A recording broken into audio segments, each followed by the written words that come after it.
I try actually not to think too far ahead. I think if anything, this job has taught me to just be super open-minded and not necessarily so focused on achieving a specific goal, but just a bigger goal of growth, awareness. What are some, things we can do to just kind of extend where we're at now.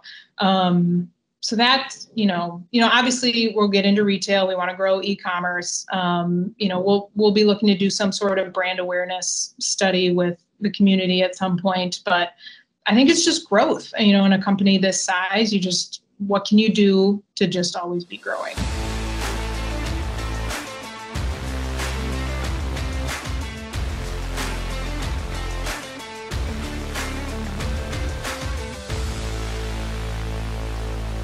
It's another edition of Over the Pint. As always, I'm joined by my co-host, Mr. Kurt Lingle. Kurt, VP over at Celtic Advertising, full-service agency located in Milwaukee's historic Third Ward. You got myself, Mr. Pat McGovern, Director of Sales and Marketing over at Acedia. About, what would you say, Kurt, about 4 blocks away from where you are? In the Milwaukee's Fifth Ward? Yeah. Kurt, this is going to be such a fun interview. I am so glad Allie is here because Me too. This has just got to be one of the best jobs. Just seems like a very, very cool job. We're talking to Allie Halloran, Director of Marketing for Milwaukee Pretzel Company. You heard me right. Milwaukee Pretzel Company. She's responsible for getting people to eat a delicious thing called pretzels, and they're absolutely delicious. I'm pumped as hell that she's on the show. Allie, welcome to the podcast. Thank you so much for having me. So, Allie, it's called Over a Pint for a reason, right? Yep. Why don't you tell us what you got in front of you right now? Very exciting. I actually have Biergarten that we brewed in partnership with Good City Brewing, a big Milwaukee brewery, and it actually has our pretzels in it. So they use roasted malt, and then at the end tossed in our pretzels to give it that slightly salty finish.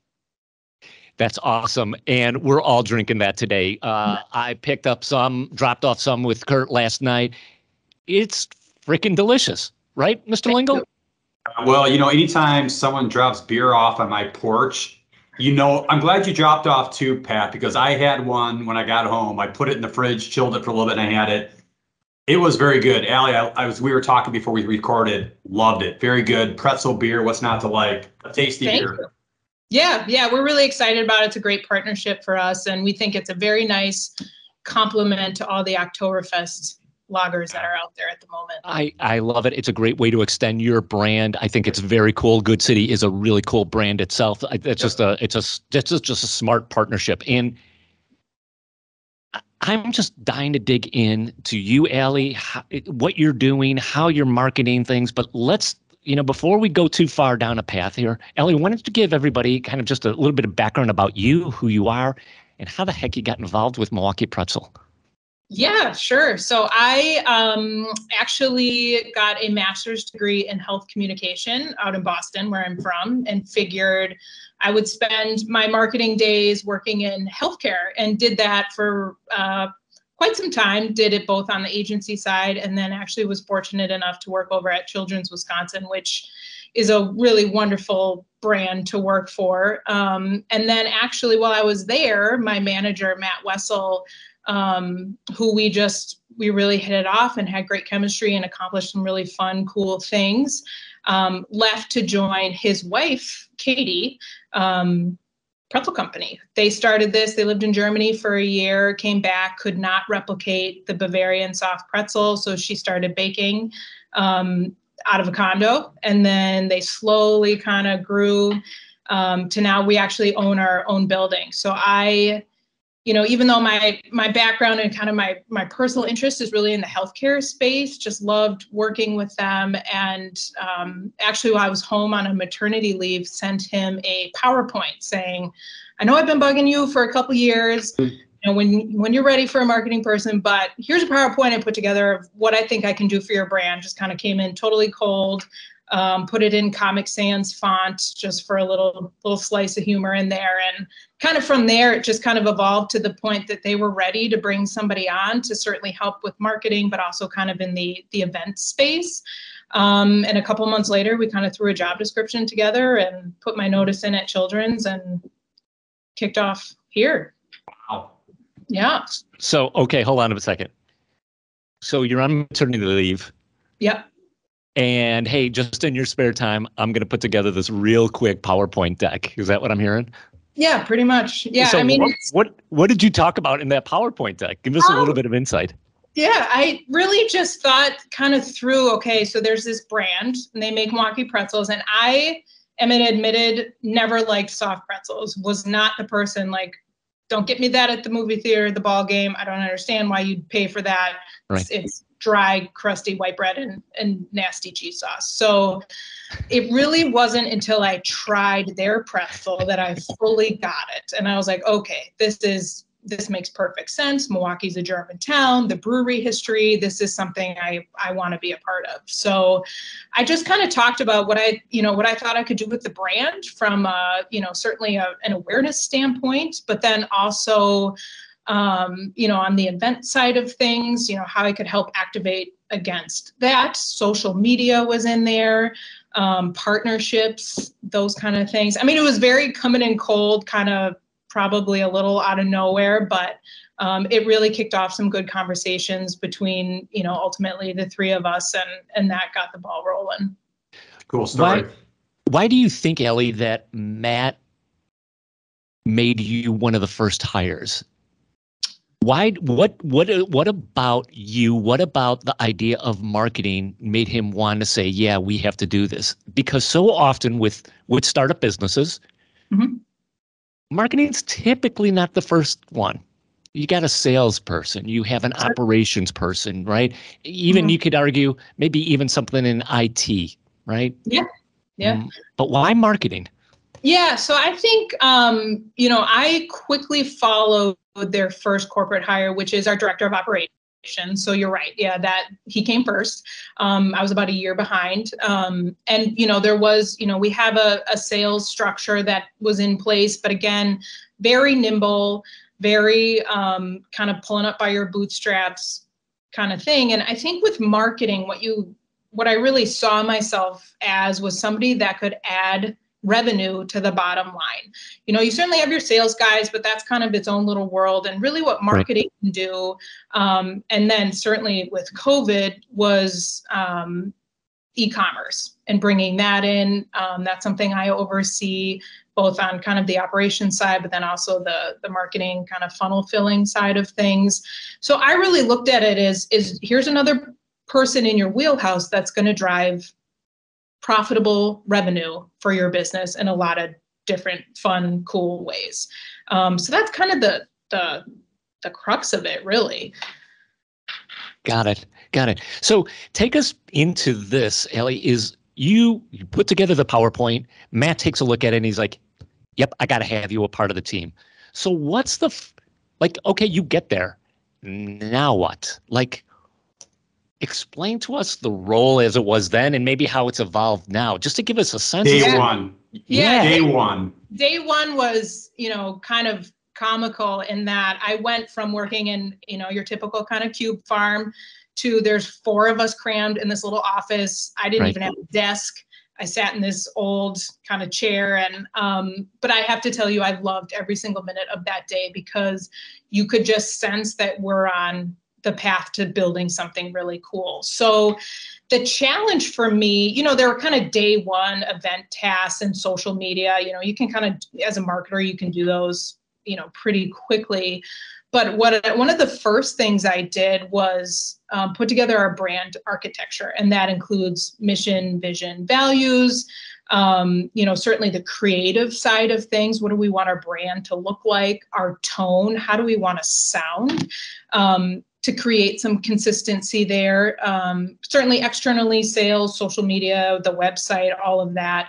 But then also internally too, as we're building our production team and our hierarchy there, how do we want our internal culture to be based on what we're presenting externally? And how do we really create, because you hear people say all the time, like, if you don't treat your employees well, they're your biggest brand ambassadors. Sure. So it was really kind of building those things out. Spent a couple months doing that and aligning everybody and getting that going. So that was probably the biggest kind of day one marketing thing that I did. So, okay. So you get in there, you start shaping the department, you start shaping the organization. Talk to us a little bit about how that's evolved now. Like, if you can, Allie, I'm just fascinated because, we talked a little bit about this before we got on here, is I have to imagine that you're wearing multiple hats there. You're not only the marketing person, but, going into fourth quarter, you're also packing boxes and you're doing, where do I need to help out at, right? That type of all hands on deck type of thing. But kind of explain to us, like, what do you look at nowadays? Like, give us a day in the life. Sure. Yeah. So I would say marketing now owns e-commerce. That probably takes up 50%, if not a little bit more. There's, as you can imagine, some heavy seasonality to that side of the business. Sure. I work with our sales team. So that's anything from putting together collateral for them, driving messaging, filling out spec sheets, product spec sheets. I work on packaging design. And then right now, kind of now that the school year's back in session, fundraising. That's been a program that existed very, small, kind of an offshoot. I think we had 3 fundraising clients the year before I joined, and now we're looking at over 100 a year. Local nonprofits, we give 50% back, which we're really proud of, but it's also a very healthy revenue stream for the business. So that's something I spend quite a bit of time this time of year, just operationally executing against, and certainly feeding the funnel on as well. Allie, if I could ask a question. So earlier on, you were talking about day one, you come in and it's almost like the world is your oyster. It's kind of like, here's a new brand and I have to do A through Z. And you were talking, not just tactical, you're not talking like just brochures. You were talking about, what, we got to figure out the tone. We got to figure out the personality. And I kind of want to start there because I applaud when brands think that way because everything else stems from that. So exactly, yeah. When you're talking about the brand persona, paint the picture. What is the personality of the brand? Like when it's like, what is the vibe? What is the persona? Yeah. Call it whatever you want to call it. Sure. And then talk about that. Yeah, so I would say, if I could sum it up in one word, and there actually isn't an English counterpart to this word, it's Gemütlichkeit. And you'll see that on our packaging. You might see it in an email from us every once in a while. And really what that translates to for us over on this side of the ocean is it's that feeling of warmth, good cheer, friendliness, being at peace. And our owners really talk about experiencing that quite a bit when they were over there and the part of the pretzel experience is bringing that to you so that when you're enjoying a pretzel with family, friends, that feeling kind of comes to the top as part of your pretzel experience. And that, I would say, is really kind of what helped shape those brand guidelines. Kind of aside from that, we're kind of a goofy bunch. So we like to add a lot of humor. We recognize we are not brain surgeons. We are not saving the planet. We've got this fun, very punny product. So we like to keep it pretty lighthearted, witty. We don't take ourselves seriously. But on the flip side, we take the product very seriously and we take customer service extremely seriously because that has really proven to be a differentiator for us in providing top-notch customer service. So there's, kind of the fun, lighthearted part, but then also like we're gonna really work hard and commit ourselves to these things as well.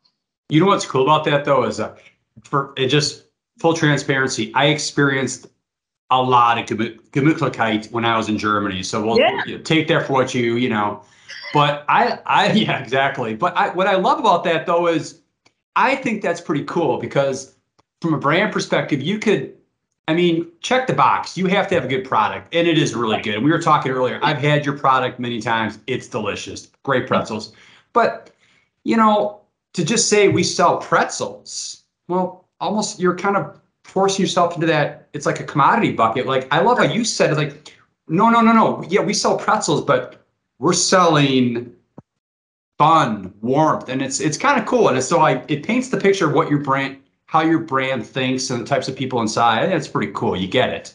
Yeah. It's more than just, I mean, we certainly want you to like love the taste and appreciate the quality and the recipe that we're using, the ingredients we're using. But more than that, it's about the experience you have enjoying our product with those you choose to share it with. But Okay, so Allie, I'm fascinated with this. Is again, with such a new business and you're coming in there, it's how did you go about focusing on things? I mean, there's the world's your oyster, Sure. but at that, while that's the case, it also could tear you down because you don't have right. You could be chasing all kinds of things, right? We could do this, we could do this, we could do this. How did you prioritize going, this is what we need to do first, this is what we need to do second, this is what the opportunity is for third? Like, how did you kind of narrow that field to say, this is where we're going to be focusing? That's a good question. You know, I think it took a couple months for me to get in and kind of understand. You know, I spent time in production, rolling pretzels, understanding how they're made, the ingredients. And then so it really kind of then was like, well, how do we get these out in ways we're not currently doing that? And really what bubbled to the surface was e-commerce. We use Shopify, as many people do, kind of a small plan, very only orders that came in because somebody found it through an organic search, and activate. And I was like, no, this is something we can get out there. People are willing to pay for this. And then we've since added 2 more. We're on Amazon, and then we're also on a platform called Goldbelly. And that proved to be a wonderful thing to focus on before COVID, because once that hit, we could activate it against it. And that kept our business afloat for a couple really tough months. So it was just kind of looking like, okay, we can make these small investments in, a CRM. We use MailChimp, and then also digital advertising. We'll see what kind of return we get on that. It was very positive very quickly. So we just continued to invest more in that. Allie, talk to me about the biggest surprise that you ran into, both from a business standpoint as well as just a personal standpoint. I mean, from a personal standpoint, it seems like you're jumping into this and there's so much you don't even know. You don't know what you don't know. And Right. Yet listening to you talk, it's like, yeah, we're going to be doing this and we're going to be doing this and I'm going to pivot over here. You develop this confidence but maybe this is because of hindsight now. So talk to me about like just some of the surprises after a while that you ran into, maybe either good or bad. Yeah, I mean, I think it's a huge culture shift, on the personal side of things, to go from a very typical corporate, and even healthcare beyond that is just a very, I don't want to say rigid, but it's a very defined environment, to a startup where I had complete autonomy to do what I felt was best for the marketing function and part of this business. So that took some adjustment in terms of just how I had to operate and, how I interacted with our owners. I went from a very kind of, you need 15 levels of approval because it's healthcare and this and all that, to like, they're like, yeah, no, go ahead.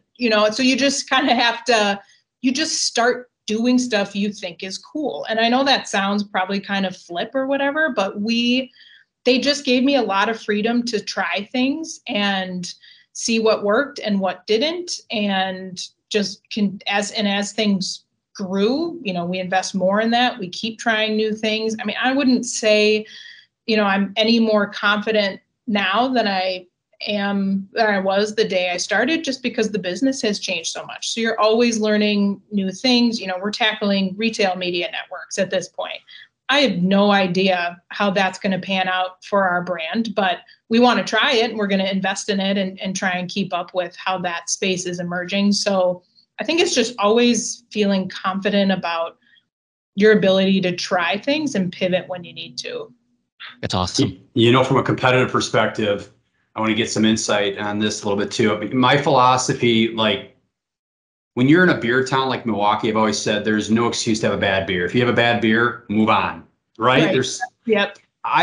So from a pretzel perspective, it's, I've had bad pretzels, and I know you're saying, but I've also had really good ones. And I will tell you a funny story. My dad is from Germany, and I remember as a kid, like he would bring back pretzels in a suitcase, and then just because he loved them so much. So when you were saying how the owners kind of learned their craft or kind of like figured this out in Germany and brought it over here, I think that says a lot versus just here's a pretzel.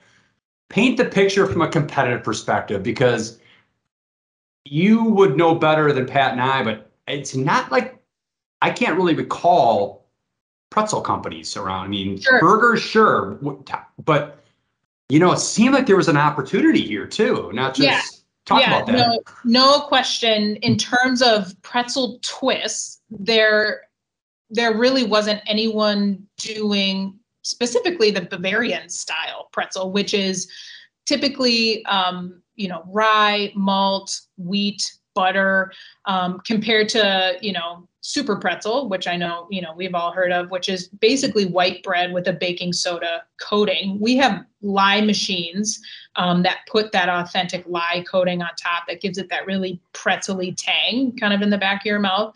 But you're right. I mean, there really wasn't, they noticed that there really wasn't anybody else doing it in this space. Pretzilla, the bun maker, is actually a Milwaukee company, and they're down the street from us. So they've got bites and buns going.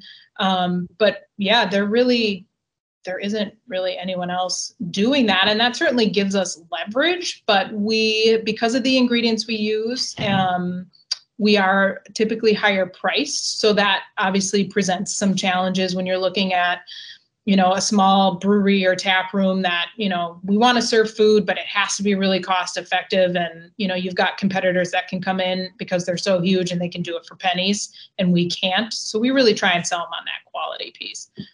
I also like yours because they're not too salty. Yeah. If that makes, it's like for anyone that has had pretzels, it's like I've had some where it's like, are you kidding me? But yours is it's like it's not too salty, which is good. Yeah, and that's really that traditional recipe where you want to taste other flavors. I mean, the American style pretzels we're all used to really use salt to kind of cover up the oil and preservatives and all those flavors you don't really want to taste. So yeah. Okay, Allie, let's transition a little bit into just the marketing tactics, because that's part of what we're all about here on Over a Pint. So first of all, how big is your department? How big is the marketing crew there? You're looking at it. It's one person. Right. Unbelievable. It's just me officially. I do have e-commerce help. We have some team members that'll hop in on social media, particularly like with TikTok, because I'm feeling very old at this point when I open up that app. And then we certainly have an event crew. But in terms of true marketing, it's really just me. I obviously leverage Matt, our owner, because of his history in marketing. And then we work with a designer very closely who's a personal friend and former coworker. So that's what works for us right now is kind of that freelance contract. Gotcha. Route. And then when you think about the business, and is the website is that one of the key areas that you focus in on, is trying to drive more business through that channel? Yep. 100%. Okay. Yep. So that certainly is our online store, but that's how we connect with wholesale opportunities, for retail opportunities, fundraising, and then catering as well as another line item that kind of comes up through me. So that, like any business, is our front door. Got it. And what are you seeing recently, Allie, in terms of just, channels that are working for you? Like, are you seeing, I don't know, what are you seeing that's working, that you're looking at a closer eye of investing deeper in? And maybe to an extent, where are you looking at saying, for us right now, we're thinking about pulling back from this area? Yeah, that's an interesting, I would say retail media networks. So Instacart, we're with Kroger's platform. We are seeing a really phenomenal return on that investment. Really? So yeah, it's not e-commerce in terms of like a direct order, but that as we grow our retail presence kind of across the country, we will be investing more in those channels. They are so beyond rich in data, and they are innovating in cool ways with integrations with social media and being able to add items right to your cart from a recipe video. There's just some really, really cool things happening in that space. On the flip side of that, I would say we are paying very close attention to our investment on the digital advertising side of things, particularly Facebook. Like many businesses, the cost of acquisition is up almost 50%, and the return just isn't there anymore. Used to be. And it's nothing we're going to completely walk away from, but we are definitely diversifying because it's just not what it was. Interesting. Cool. Yeah. Talk to us about what you're seeing out there, Allie. Kurt and I talk about this a lot, and we see the headlines. In fact, I just saw before we got on here a couple minutes ago, Gap is cutting back employees. What are you seeing in terms of the retail? Are sales looking good? Are they looking good, or are people pulling back? You know what's interesting? I mean, I think the headwinds for this year, there was a lot of excitement potentially. Okay, how are things really going to look now? Wholesale's back to what it was, kind of pre-COVID. We're seeing those orders come in. And it was fairly quickly after that, but that seems to have stabilized. So you're really seeing that split from online to brick and mortar normalize. Our sales are growing. Our online sales are growing. We very much are kind of slow and steady wins the race. When I look at customer acquisition, I am looking at, I certainly I'm willing to spend money to get a customer, but I'm much more focused on how I keep that customer and the lifetime value I'm able to kind of pull out of them. So that, I think is kind of what we're focusing on as we head into Q4 is more how do we get the value out of the customers we currently have rather than spending a ton of money to try and acquire customers we don't currently have. So if you don't mind, Allie, could you just talk to us about, again, break down the pie chart of like a typical day in your world, right? Especially going into fourth quarter, which is like, what, like, hey, I get in at 9 o'clock and you're not managing it like a direct team. You've got other vendors that you're working with to help pull things together, but give us that kind of roadmap because I'm just curious how to get it all done. Fourth quarter is very much e-commerce heavy. We do 40% of our entire year's business in about 6 weeks with holiday orders.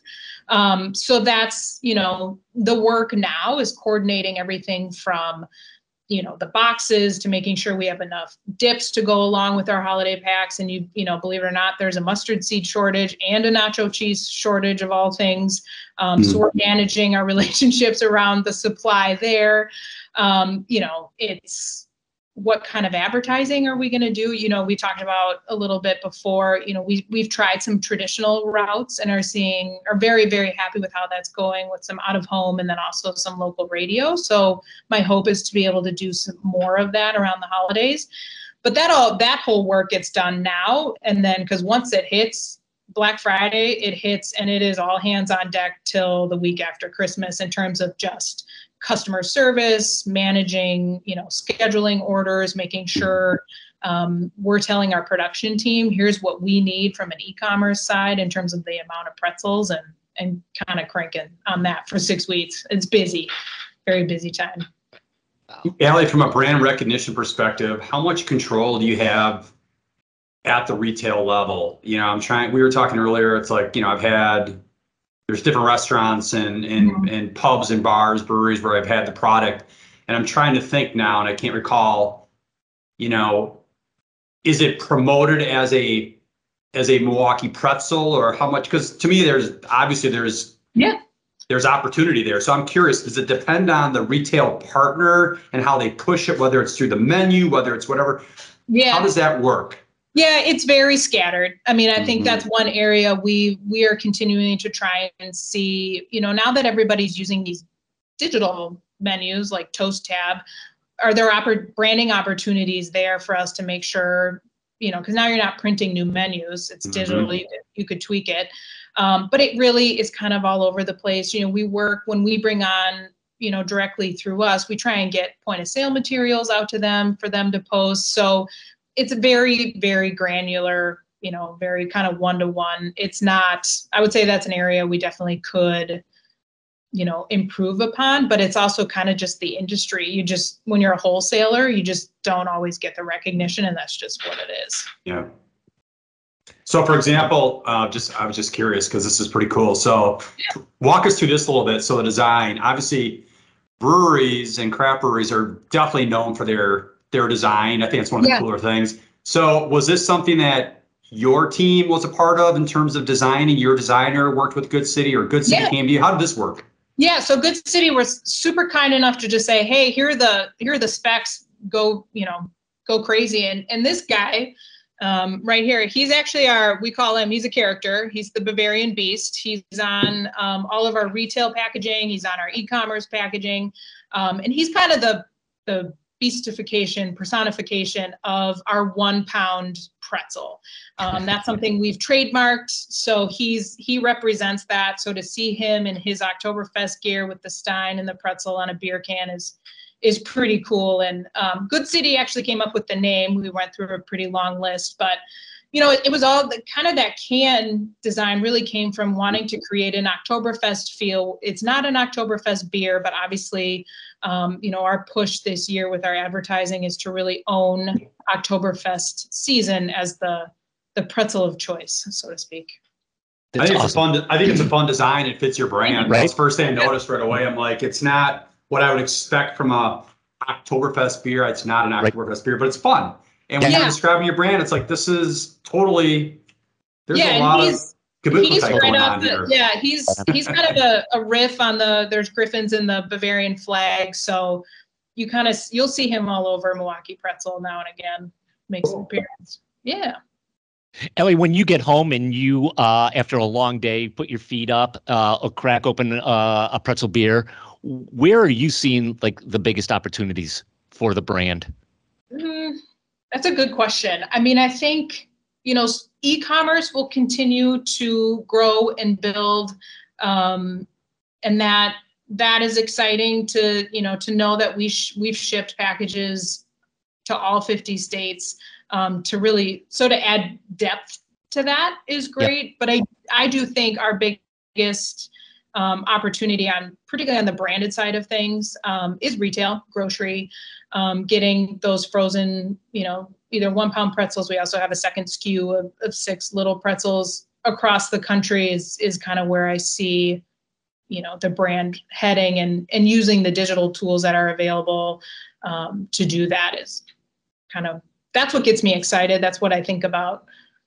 The retail element seems really interesting. We had on the Hein family talking about how to market their salsa, which was a fascinating story, right? Salsa is like, there's only like a billion brands out there. Right. Yeah. And they've been able to make a go at it, and they're building business. And, but they're very, very new, right? They're a Milwaukee Pretzel company like 4 or 5 years ago, right? I mean, they're just you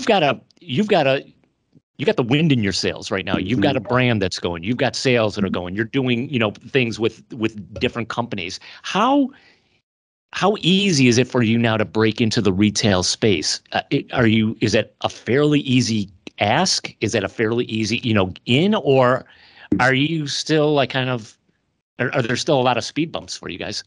Yeah, it kind of can go both ways. Overall, it's a very, very layered environment. You're dealing with brokers and buyers and, like a Kroger brand, they own like 27 different brands. And so, there's a lot of people involved in getting your product on the shelf. Locally, we've had great success when you find more regional partners like Ascendix, who are some of the first to try us out. Those tend to be easier because they want local. That's part of their brand. The higher quality items, those tend to go a lot faster than kind of the big guys that are out there. So it's it can be a very quick, but also a very, very slow, some brands, they only review a category once a year. And if you reach out in May and they reviewed in April, you got to wait. So, and like something, we're in Costco seasonally, regionally, for the holiday season and kind of through the Super Bowl, for obvious reasons. And I can tell you that took a couple of years for us. That was one of the first things I kind of worked on, was that pitch deck and meeting with them. And, but it takes a lot of time. So you really have to just kind of keep trugging along. Crazy. Mm-hmm. When you guys are sitting down, well, I got two questions for you. Let me go back one moment, Allie. When you guys are getting together and looking out, and you're saying you're selling things nationally, right? All 50 states. How are you dividing up the country? Are you looking at pockets and saying, hey, I think we want to really target, this part of the world or this city, or, are you looking at like on a geographic basis and then pinpointing like a certain metro area, or how are you kind of targeting your ads? Yeah. So I can kind of speak only for e-commerce on that side of things, sure. But, initially it comes down to shipping costs, and it's obviously cheaper to ship closer to you. Yep. We revisit our pricing structure and our free shipping policy, which was another kind of COVID implementation that we felt like we had to do annually. And so that may change as shipping costs increase. The West Coast is very, very expensive to ship to over the mountains. So when I look at targeting ads, I typically include the Midwest and parts of the East Coast. I will occasionally look at the West Coast, but it's hard, especially in the summer. I don't target them at all because it's hot there, and we've got fresh bread that goes south pretty quick. So, I would say Midwest and East Coast are defaults. Got it. And that totally makes sense. And then how are you guys looking at competition? I mean, to Kurt's earlier point, like, I don't know of a lot of other pretzel brand. I'm sure they're out there. I just don't know of them. So are you guys looking at, like, are we fighting other pretzel brands, or are we fighting Oreo? Yeah, we are on the e-commerce side in a growing retail segment. We are fighting, but it's a little different because we're different products. A company called Eastern Standard Provisions, and they kind of have come out. There's a Boston-based company. They make Bavarian style soft pretzels. It's a very different pretzel than ours, so we don't fully buy into that. But they're a very well-funded, high, they spend a lot of money on ads. They have a very deep marketing team. So they are presenting some challenges, but, I would always say, when you're looking at your competitor, read through the comments on their Facebook page regarding customer service. And I'd be willing to bet that you can beat them there. And I think that's certainly where we've kind of captured them is, we're kind of the tortoise in the race, so to speak, but our retention rate is really, really high. And I'd be curious, based on their reviews and their comments, if they have the same. What's kind of cool when you think about, like you're saying with the competition, the one thing that you have, which is interesting, it's so simple, the word Milwaukee is part of your brand. When you think of beer, I don't care where you are in the US, if you say beer and you say name some towns, I guarantee you Milwaukee is going to be one of the towns that comes up. I hope so. Yeah. I really, I believe that. Obviously, there's other beer towns, but Milwaukee also then is tied with German, and I think that's across the country. People think German, so when you think Milwaukee, you think pretzel, German. So Pat, when you asked the question to Allie earlier in terms of the strategy, if I think you said when you break up the pie, where are you looking? West Coast. My brain right away was, it's like, and I get it, Allie, there's like shipping, but I'm like, geez, what parts of the country are the ethnicity, the German or beer towns where it's like, gee, if I'm in Grand Rapids or I'm in, Asheville and there's beer everywhere, pretzels. I just was in Asheville and I can't remember. I'm like, beer everywhere. I'm like, I don't even know if I remember seeing a pretzel as an option on a menu. Yeah, no, I actually I had a similar experience when I went there. Yeah, wonderful beer town. Oh yeah. And that, that's another one kind of on the wholesale side. It's those layers that can really kind of trip you up in terms of brokers and distributors and, frozen versus fresh and how they order and all of that. But yeah, we do try and target those as best we can. Asheville, Denver comes to mind. We have a pretty good coverage in the Austin, Texas, New Braunfels area, because again, it's another big German area and there's a lot of German restaurants. And when you're fortunate enough to have a chef who is German or has a Germanic culinary background, they are looking for a pretzel like ours. And if you can get one chef to bring you in, you typically can get a few more on top of that. And that's certainly what happened with us up in Minneapolis. So yeah, it's again, kind of one of those things that just organically evolves when you have a really, really good product. And that's part of the key too, is, I'm fortunate enough to market a product that's really, really good. And that makes my job very easy. So when you were in Asheville, did you just bring a bunch with you and then just kind of just organically, person on the street, just here I am outside the, A little bit. I try not to embarrass my husband all the time when we go out and leave my business card, because he just is kind of like, oh man, she's doing it again. But yeah, I mean, you kind of leave hey, can I talk to your manager? Here's my card. It sends you samples. I mean, it's a very one-to-one, kind of relationship, and you just keep chugging along until you're able to make it through. This is Allie, this is a cool, with the beer garden and the pretzel ale. That's a cool product extension. Pretzels in general seem to be having a little bit of a moment, right? With the pretzel bun is certainly kind of a thing. What are the product extensions are you guys cooking up that you could talk about? We're a line of mustards, is something we've been working on. That's been on my list, and then again, like I mentioned earlier, there's a mustard seed shortage. So that has kind of clogged up that area. So that's, kind of the pairing that makes sense is mustard. We certainly have reject out of spec pretzels. So we're always kind of trying to figure out what's the best thing to do with those. Cause again, it's all about, okay, how do we add revenue to the bottom line while minimizing the waste that we have? So, right.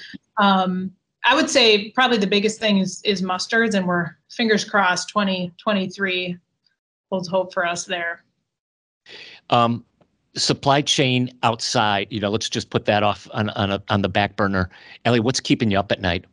What are the things you're like, man, this is killing me? Yeah, the thing that kind of gives me a little nausea is labor. With particularly regarding our events, we're at several Christmas markets throughout the season, because again, obvious pretzel Christmas market, and we love doing them. It's a great brand exposure. They're fun to work, but finding people to work those has become pretty challenging. I mean, the hourly, when you can go make $20 an hour, at a Chick-fil-A or whatever it is, It's hard to recruit people for a short-term event.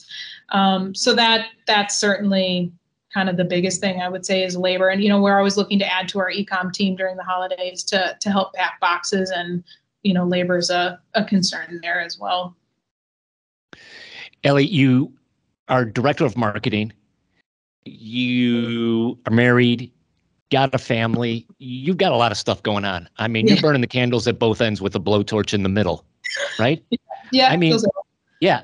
So I'm always curious, with how do you keep up with things? And not only I'm not talking about managing your life. I'm just talking about the marketing world.